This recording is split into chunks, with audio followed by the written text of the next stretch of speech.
With me now, the chairman of the House Intelligence Committee, Congressman Mike Rogers.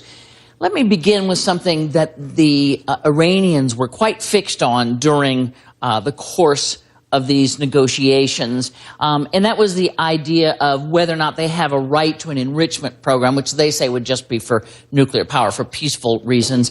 And I want to play you something that the Iranian foreign minister had to say, and this was after the deal was announced.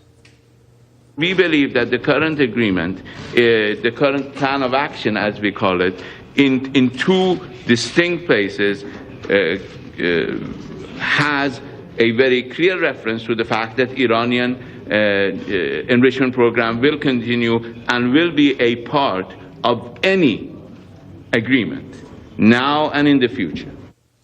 Whoa. Now, I must say that the Secretary of State said, now people are going to tell you that there's, written in here the right to enrichment, and there isn't. So already they disagree on what the agreement said, which is kind of the point, I guess, of... We have just rewarded very bad and dangerous behavior. So think about what this agreement does. It says you can continue to enrich. That's what the Iranians believe.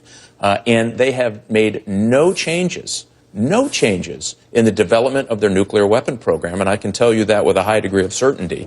So here is the leading nation-state of terror who tried to commit a political assassination right here in Washington, D.C., they believe, contributed to the deaths of hundreds of U.S. soldiers in Iraq and Afghanistan, who continues to be the main driver between the incredible brutality that's happening in Syria, very active around the world with other political assassination attempts.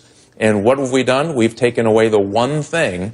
We've given them just enough breathing room, the one thing that brought them to the table. What's worried about that is bipartisan opposition in Congress, very strong bipartisan opposition to the deal. Our Arab League partners don't like the deal. Israel doesn't like the deal. And we may have just encouraged more violence in the future than we have stopped. That's why I hope we reconsider where we're at, certainly in 6 months.